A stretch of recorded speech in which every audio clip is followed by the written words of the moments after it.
Hello दोस्तों, मैं प्रियंका स्वागत करती हूँ आपका अपने परिवार टीचर सक्सेस चैनल में। आई होप आप सब लोग बहुत बढ़िया होंगे, पॉजिटिविटी से भरे हुए होंगे और जितना भी आप अपने स्टडी का टाइम टेबल सेट कर रखे हैं, डेली फॉलो कर रहे होंगे, डेली कुछ नया सीख रहे होंगे। जैसा कि आप लोगों ने थंबनेल में देखा कि और यहाँ पे भी बातें हो रही हैं कि आज हम सी-टेट के सीडीपी सब्जेक्ट की बात करेंगे और ये प्रीवियस ईयर क्वेश्चन से संबंधित है। 8 जनवरी 2022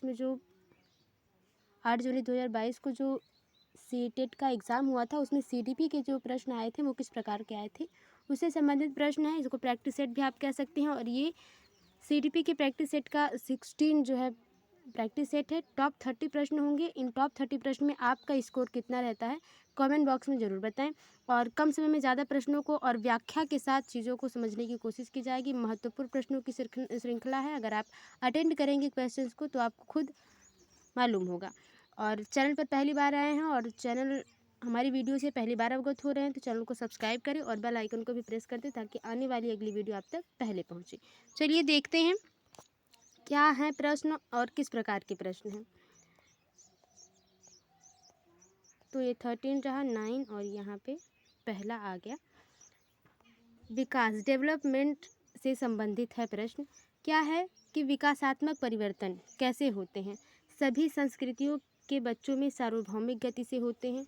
मध्य बाल्यकाल तक बहुत तेज गति से होते हैं और फिर रुक जाते हैं। हमेशा एक रैखिक तरीके से होते हैं और एक आयामी होते हैं। देखिए विकास जो होता है वो कभी एक आयामी नहीं होता, एक ही प्रकार से चलने वाला स्प्रिंगल होता है, उसमें बहुआयामी होता है। तो एक आयामी नहीं होता है। ये तो पहला ऑप्शन, तीसरा ऑप्शन गलत हो गया। 3 ऑप्शन बचे। लास्ट वाला है वंशानुगत कारकों और पर्यावरणीय प्रभावों की परस्पर क्रिया है। तो देखिए विकासात्मक सिर्फ संस्कृतियों से ही संबंधित नहीं है। बाल्यावस्था में कम तेज होता है या रुक जाता है। विकास कभी रुकने वाली प्रक्रिया नहीं है, निरंतर चलने वाली प्रक्रिया है विकास। तो चौथा ऑप्शन आपका बिल्कुल ही सही हो जाएगा। आगे देखते हैं अगला क्वेश्चन क्या है। अगला क्वेश्चन है कि डैश स्थूल गत्यात्मक चालन कौशल का उदाहरण है जबकि डैश में सूक्ष्म गत्यात्मक कौशल की आवश्यकता होती है।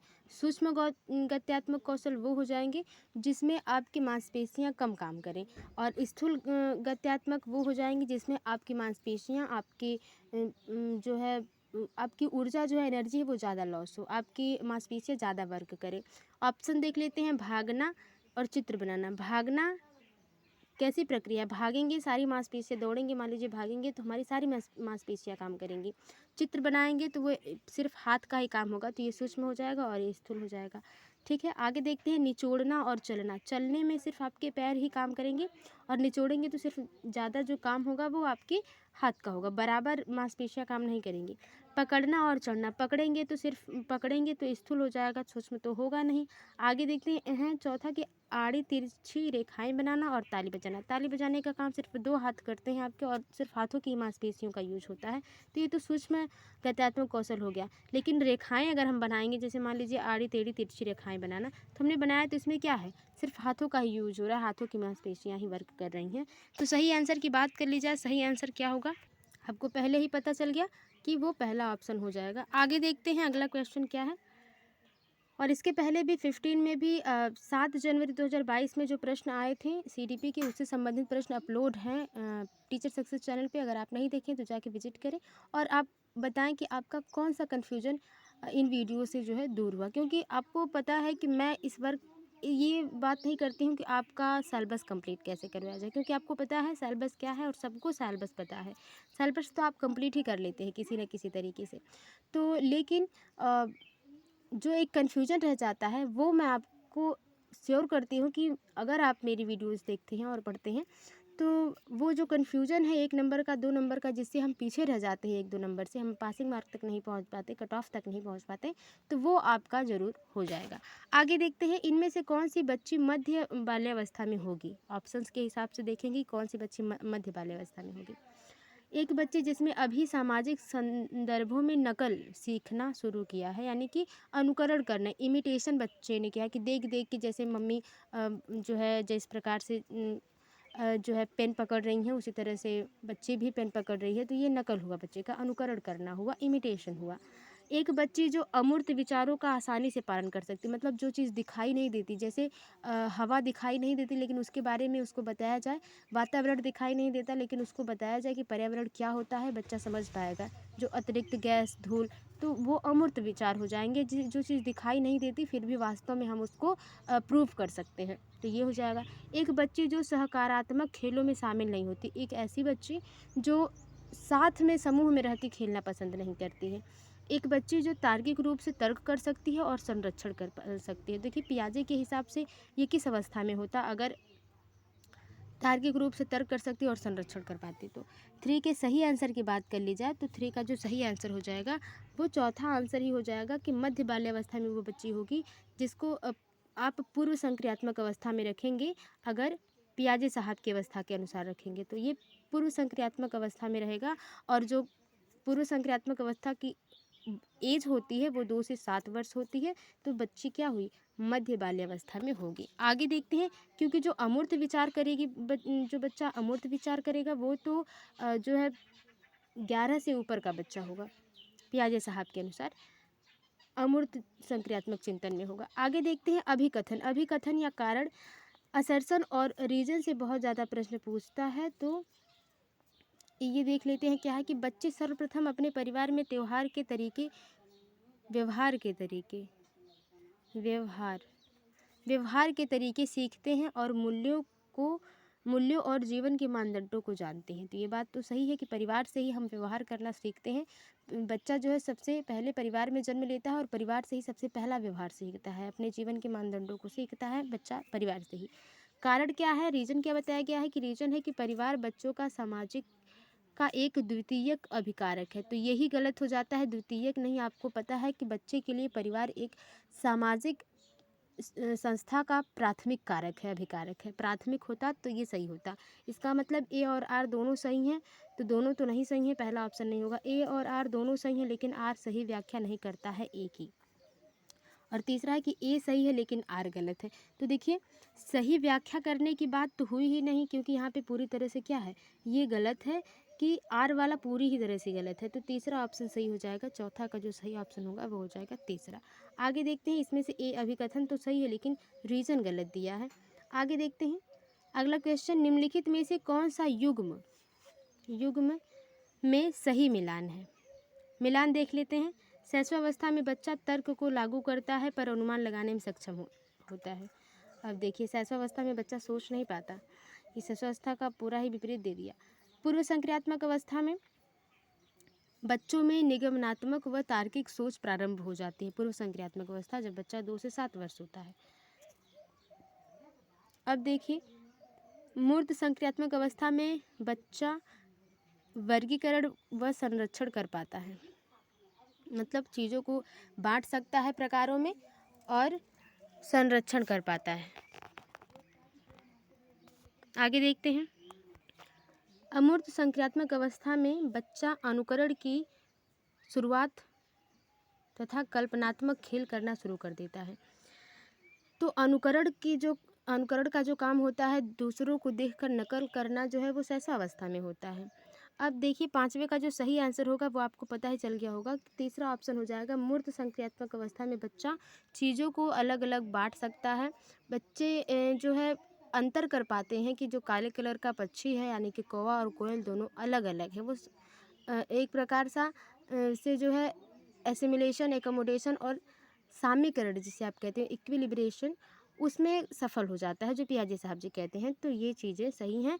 मूर्त संक्रियात्मक अवस्था में बच्चा वर्गीकरण और संरक्षण कर पाता है। आगे देखते हैं पियाजे के अनुसार, पियाजे के संज्ञानात्मक विकास के सिद्धांत के अनुसार स्वयं व पर्यावरण के बीच संतुलन की खोज की प्रक्रिया क्या कहलाती है। मतलब जो पहले बच्चे ने पूर्व ज्ञान से जो सीखा है वो तो है ही, फिर पर्यावरण से कुछ नया सीखा बच्चे ने और फिर उसको जो है संतुलन बना के उस चीज़ों को समझ पाए, वो क्या होगा, साम्यीकरण। ठीक है, इंग्लिश मैंने लिख दिया है। इक्विलिब्रेशन, संगठन ऑर्गेनाइजेशन, समावेशन एसिमिलेशन, समायोजन एकोमोडेशन। देखिए वह प्रक्रिया जिसमें बच्चा पूर्व ज्ञान से संबंधित कुछ नया जब सीखता है और उसमें संतुलन बना लेता है, तब उसको क्या कहते हैं, साम्यीकरण कहते हैं, इक्विलिब्रिएशन कहते हैं। छठे का जो सही आंसर हो जाएगा वो आपका हो जाएगा पहला। आई होप आपको समझ में आया होगा। समावेशन एसिमिलेशन तब होगा जब समायोजन और समावेशन में बहुत प्रॉब्लम हो जाती है। और इससे संबंधित प्रश्न जो है कल की वीडियो और उसके पहले भी वाइगोत्स्की पियाजे से संबंधित बहुत से प्रश्न लिए गए हैं सीरीज़ में, तो जाके आप उनको देखें और समझें क्योंकि बहुत ही बेसिक से चीज़ों को समझाया गया है। आगे देखते हैं, निम्नलिखित में से कौन सा कथन वाइगोत्स्की के बच्चों के बारे में विचार को सही प्रकार से दर्शाता है। वाइगोत्स्की ने सुझाव दिया कि बच्चों में बहुत सी क्षमताएं होती हैं जिसमें वे कार्य शामिल होते हैं जिन्हें बच्चे सहायता के साथ कर सकते हैं। ये बात सही है। वाइगोत्स्की साहब सामाजिक अंतःक्रिया और पाठ से संबंधित जेडपीडी की बात करते हैं जिसमें एक बड़ा वयस्क होता है जो बच्चे से होनहार होता है, उसके पास तर्क करने की क्षमता बढ़िया होती है और वयस्कों के थोड़े से हेल्प से बच्चा जिस क्षेत्र को कवर नहीं कर पाता है, जिस चीज़ को समझ नहीं पाता, उसको आसानी से समझ लेता है। तो ये बात तो वाइगोत्स्की साहब कहते हैं। अब दूसरा क्या है, वाइगोत्स्की बच्चों को एक कोरा कागज़ के रूप में देखते हैं। नहीं, ये बात तो वो करते ही नहीं है। वाइगोत्स्की ने प्रस्तावित किया है कि वयस्कों की तुलना में मात्रात्मक रूप से कम सोचते हैं। मात्रात्मक रूप से कम नहीं सोचते हैं। वो कहते हैं प्रकार में विचार कम होते हैं लेकिन मात्रा के हिसाब से कम नहीं होते हैं। जो बच्चे तर्क करते हैं, जब चिंतन करते हैं, तो वो वयस्कों के बराबर ही सोचते हैं, बस उनके प्रकार में अंतर होता है। क्योंकि वयस्क जो है वो अपनी लाइफ को लेकर सोचेंगे और जो छोटे बच्चे हैं वो अपने खेल खिलौनों को लेकर सोचेंगे, वो अपने दैनिक जीवन को लेकर सोचेंगे। वाइगोत्स्की ने बच्चों की क्षमताओं को बहुत कम माना है, तो नहीं, यानी पहला ही ऑप्शन हो जाएगा सातवें का। वो सामाजिक अंतःक्रिया से संबंधित है और वो सहायता की बात करते हैं कि छोटे बच्चों को जब प्रॉब्लम होती है तो वहाँ पे थोड़ी सी वयस्क की हेल्प से बच्चा अच्छा कर सकता है। आठवां, एक शिक्षिका किस संरचना का इस्तेमाल करती है जब वह एक बच्चे की जिज्ञासा पहेली बनाने में मदद करती है, इशारे व संकेतों से, मतलब थोड़ा सा हेल्प करती है, तो वो क्या है?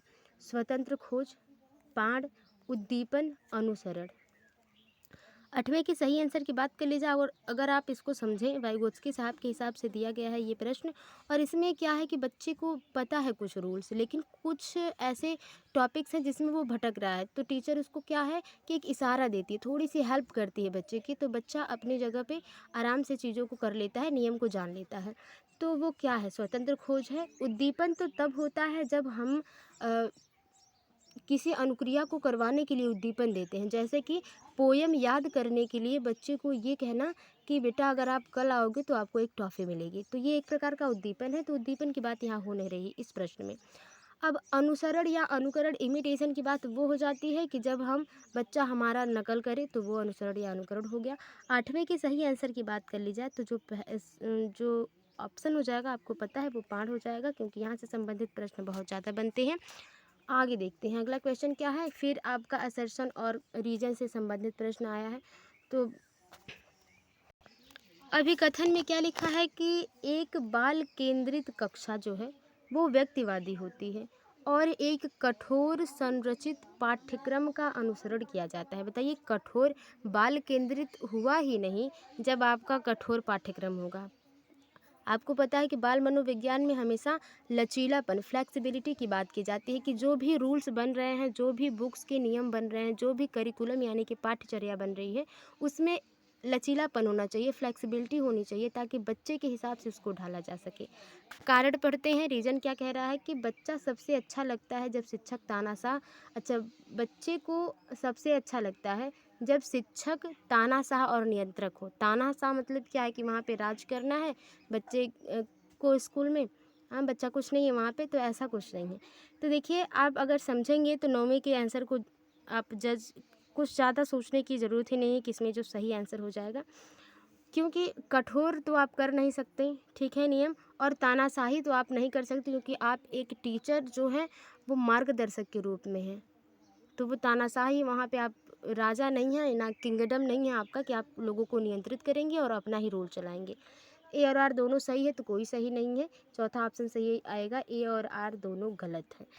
तो इस प्रकार से भी प्रश्न है, क्योंकि कभी कभी हमें लगता है कि नहीं दोनों तो गलत हो नहीं सकता, क्योंकि कन्फ्यूजन की बातें हो जाती हैं। और उस टाइम में जब हम एग्ज़ाम के टाइम में बैठते हैं तो समय कम होने के साथ साथ हमें जो मन में घबराहट भी बहुत उस टाइम होती है। तो केयरफुली पढ़े, आराम से पढ़े, क्योंकि CDP में कोई भी 30 में 29 या 28 स्कोर कर सकता है। बहुत ही आसान है, इस प्रकार से प्रश्न पूछे ही जाते हैं कि अगर आपने सिलेबस और प्रैक्टिस सेट और मेहनत से पढ़ा है तो आप अच्छा करेंगे।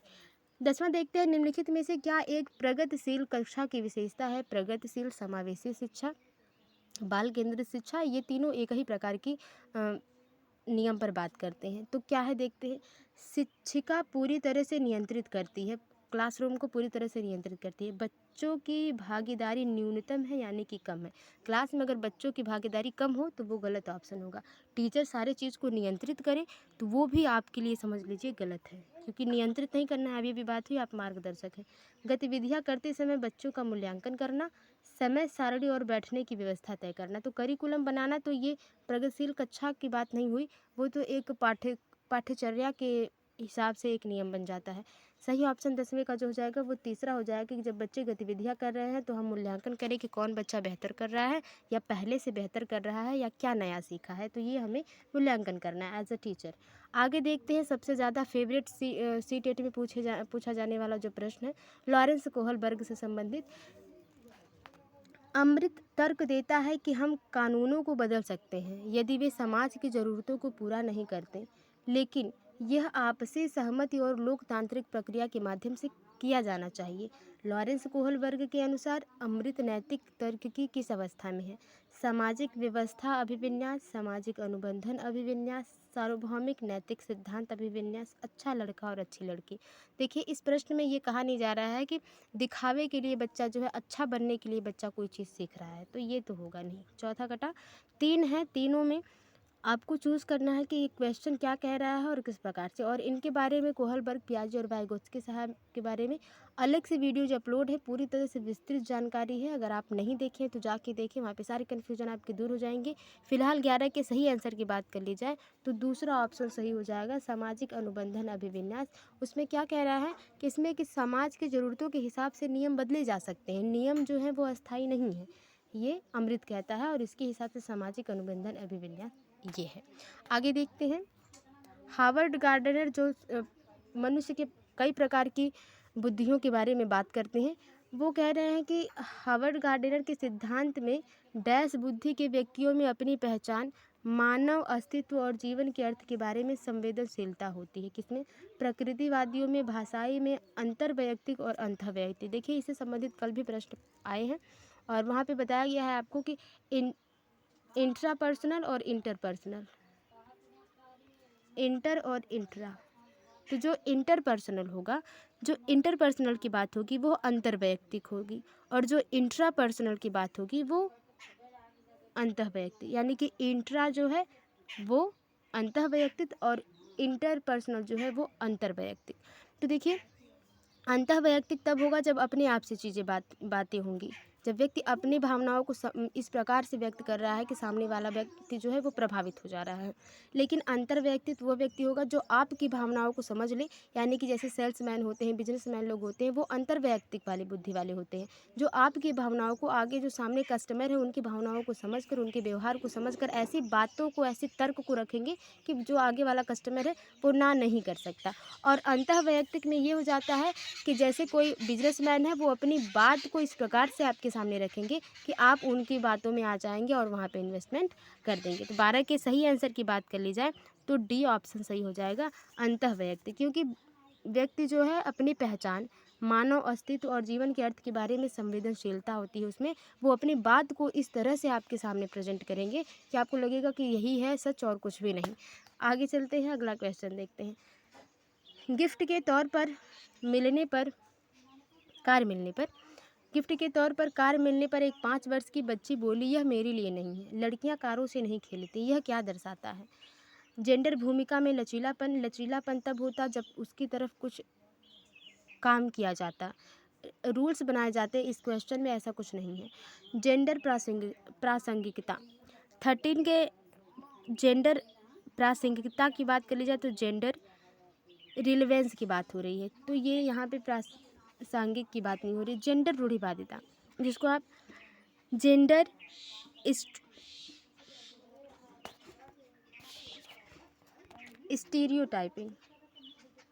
स्टीरियोटाइपिंग की बात हो रही है, और जेंडर स्थिरता आप समझ रहे हैं कि क्या है, स्टेबिलिटी है।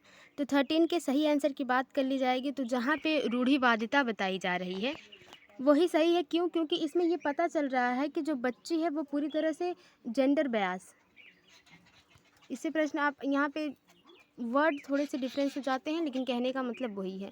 तो जेंडर रूढ़िवादिता को दर्शाया जा रहा है कि बच्चियाँ जो हैं वो कार से नहीं खेल सकती, बच्चे ही सिर्फ कार से खेल सकते हैं। आगे देखते हैं, कक्षा में संस्कृति व भाषाई भिन्नताओं को ध्यान में रखते हुए कौन सी नीति प्रभावी होगी? मानकीकृत व कठोर पाठ्यचर्या का पालन करना इधर आ गया, करना को छोड़िए। प्रत्यक्ष निर्देश के तरीकों का उपयोग, कक्षा में प्रतिस्पर्धा को बढ़ाना, कंपटीशन की बात नहीं होगी कहीं। विभिन्नताओं को अभाव के रूप में देखना, जो विभिन्नताएं हैं, क्लास में 20 बच्चे हैं, 20 बच्चे अलग अलग प्रकार के हैं, तो वो अभाव नहीं है, वो आपके लिए अपॉर्चुनिटी है, आप उसमें अच्छा कर पाएंगे। 14 के सही आंसर की बात कर ली जाए,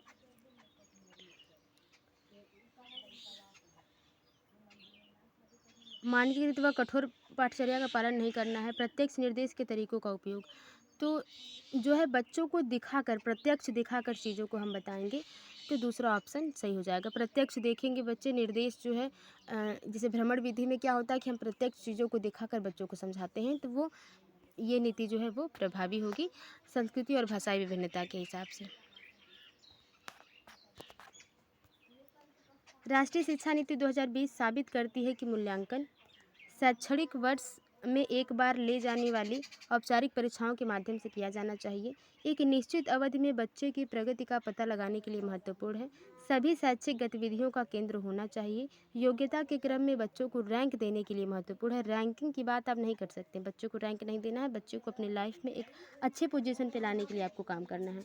तो जो राष्ट्रीय शिक्षा नीति यानी कि नेशनल एजुकेशन पॉलिसी 2020 है, वो क्या सजेस्ट करती है, वो आपका दूसरा ऑप्शन सही हो जाएगा। वो ये चाहते हैं कि एक निश्चित अवधि में एक जो समय सारणी है उसके अंदर ही ये पता लगाया जाए कि बच्चे ने कितना सीखा है। आगे देखते हैं, समावेशी शिक्षा के लिए क्या आवश्यक है?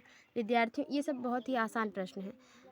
समावेशी शिक्षा के लिए क्या आवश्यक है? विद्यार्थियों में क्षमता आधारित कठोर समूहन, व्यक्तिगत मतभेदों का ध्यान और सम्मान, यानी कि जो भी 20 बच्चे हैं उनमें भाषा अलग अलग है, या उनके सोचने का तरीका, व्यवहार का तरीका अलग है, या उनके सीखने का तरीका अलग है। जो बच्चा है वो तेज़ी से सीखता है, कोई बच्चा बहुत धीमी गति से सीखता है, तो इसका सम्मान होना चाहिए। ये तो आवश्यक है समावेशी शिक्षा में। आगे देखते हैं कि इससे भी अच्छा कोई प्रश्न है, कोई ऑप्शन है तो वो होगा विशेष विद्यार्थियों के लिए केवल व्यवसाय। केवल की बात हुई तो गलत है, समझ लीजिए। केवल एक नेगेटिव टैग वर्ड है, इसको याद रखिएगा।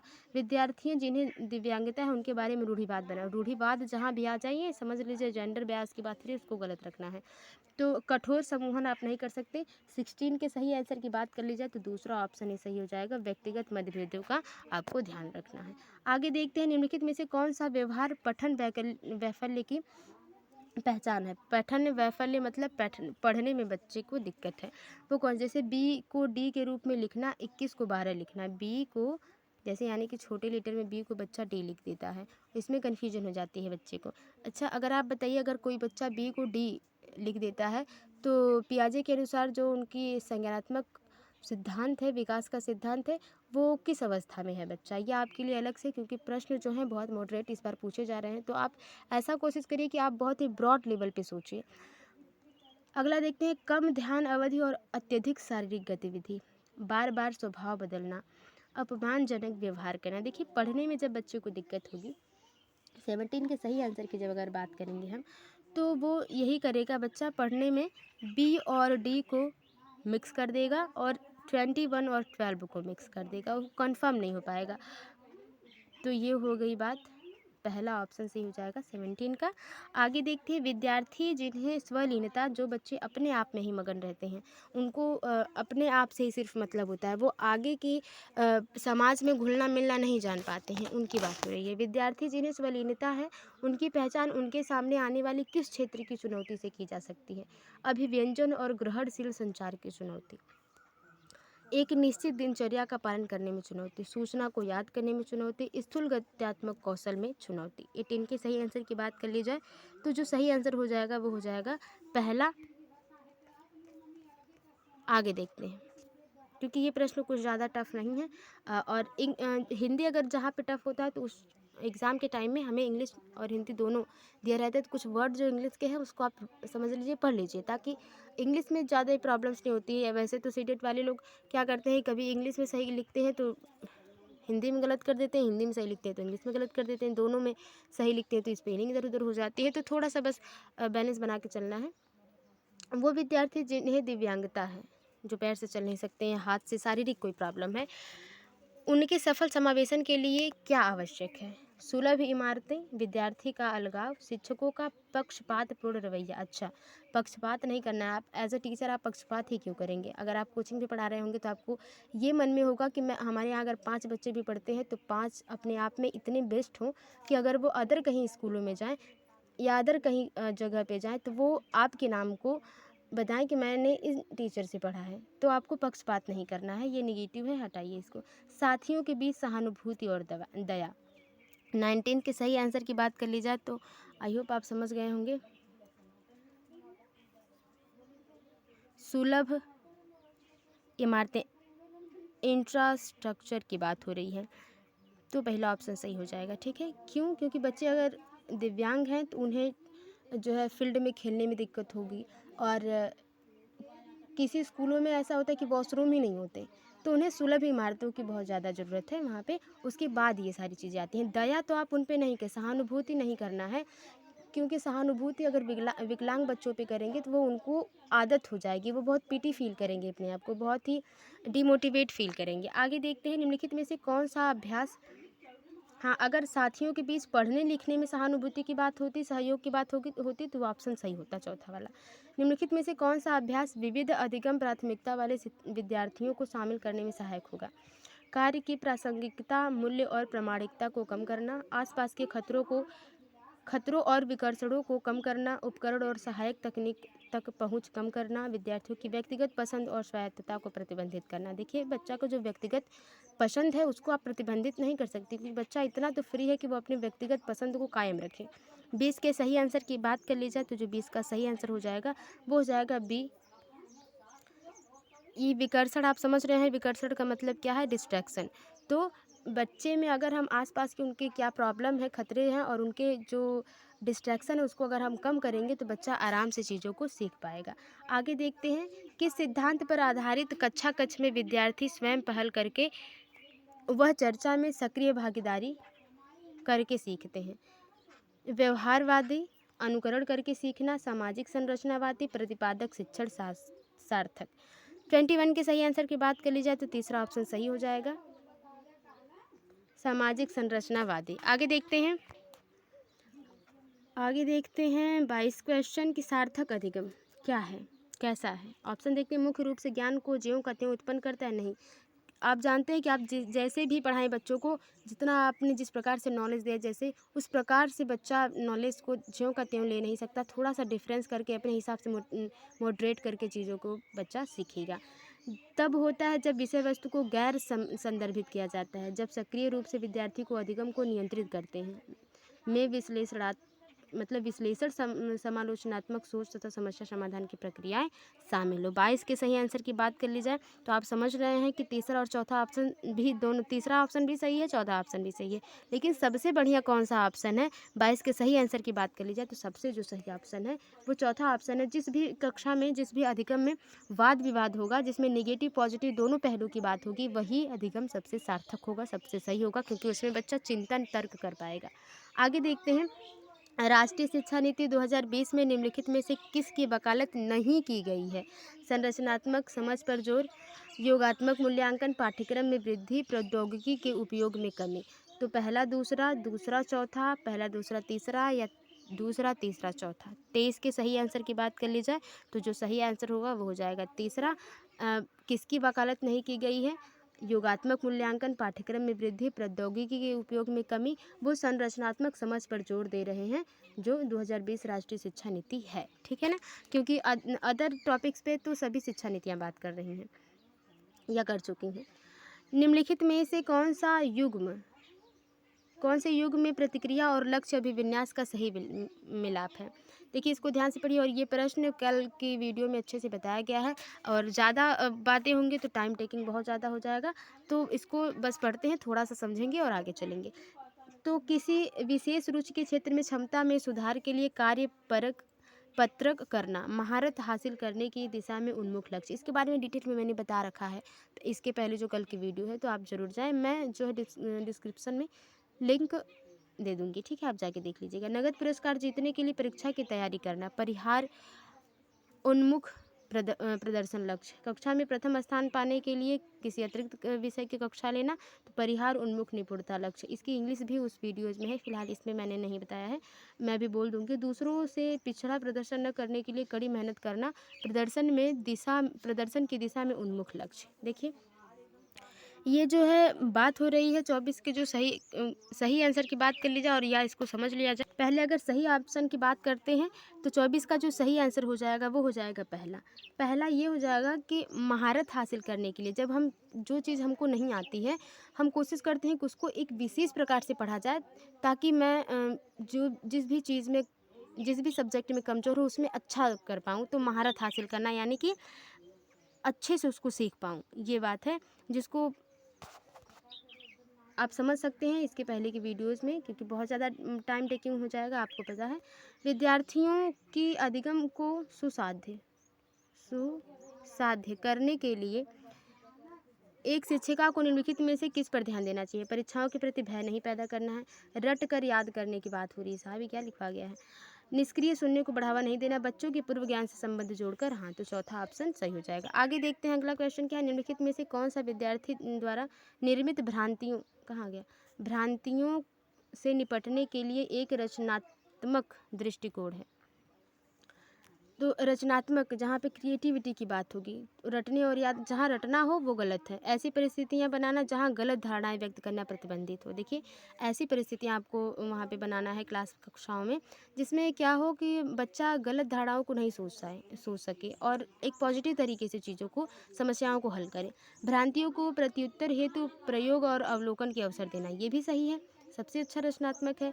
विद्यार्थियों की पूर्व मान्यताओं और वैकल्पिक अवधारणाओं को अनदेखा करना, अनदेखा किसी चीज़ को नहीं करना है, क्योंकि बच्चा मेन है और उसको केंद्र में रख के चीज़ों को पढ़ाना है, ठीक है।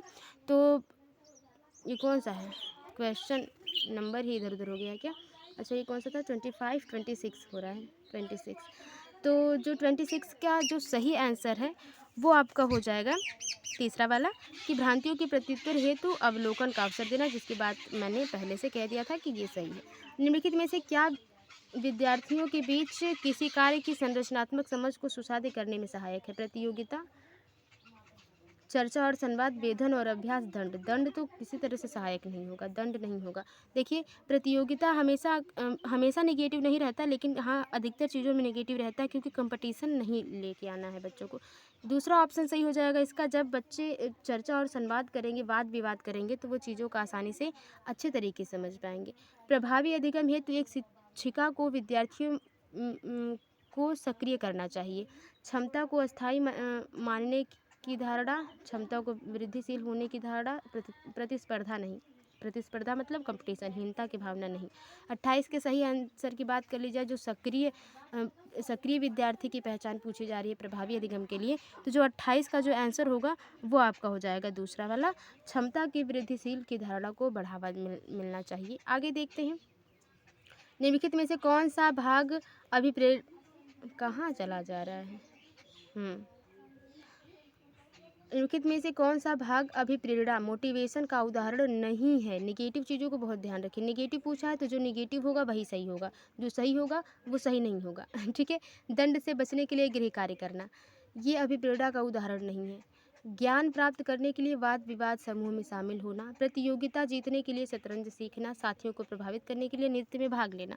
29 के सही आंसर की बात कर ली जाए तो बी वाला सही आंसर हो जाएगा, ज्ञान प्राप्त करने के लिए वाद विवाद समूह में शामिल होना। ये अभिप्रेरणा का एक रीज़न नहीं है, क्योंकि यहाँ पे अधिगम होगा, अभिप्रेरणा नहीं। आगे देखते हैं, मोटिवेशन नहीं होगा ना यहाँ पे तो अधिगम होगा, लर्निंग होगी यहाँ पे। दूसरे का जो ऑप्शन सही है, लेकिन ये अभिप्रेरणा के लिए सही नहीं है, ये मोटिवेशन के लिए सही नहीं है, ये अधिगम के लिए सही है, यानी कि लर्निंग के लिए सही है। आगे देखते हैं, डैश के इस्तेमाल से विद्यार्थियों की उपलब्धि में डैश होने की संभावना है। प्रासंगिक पाठ्यक्रम कमी प्रासंगिक पाठ्यक्रम के इस्तेमाल से उपलब्धियों में कमी होने की संभावना होगी। शिक्षार्थी केंद्रित शिक्षा शास्त्र होगा तब उपलब्धि नहीं, देखिए बाल केंद्रित शिक्षा होगी तो कमी नहीं होगी, ये दूसरा ऑप्शन तो गलत ही है, समझ लीजिए। 30 अब सामाजिक सहयोग होगा तो उपलब्धि में वृद्धि होगी, ये तीसरा ऑप्शन सही हो जाएगा। सामाजिक सहयोग जब मिलेगा, सामाजिक सहयोग यानी कि जिसकी बात करते हैं वाइगोत्स्की साहब कि सामाजिक सहयोग, वयस्कों से सहयोग मिलेगा तो बच्चे की उपलब्धि में वृद्धि होगी, वो आसानी से चीज़ों को सीखेगा। ये थे टॉप 30 क्वेश्चन। आई होप आपको पसंद आए होंगे। वीडियो अगर आपको थोड़ी सी भी हेल्पफुल लगी तो वीडियो को लाइक करें, शेयर करें, कमेंट बॉक्स में बताएं वीडियो कैसी लगी और अपना स्कोर कितना रहा कमेंट बॉक्स में जरूर नोट डाउन करें। मिलते हैं आपसे अगली वीडियो में, तब तक के लिए bye bye and take care, be positive, be motivated and thank you.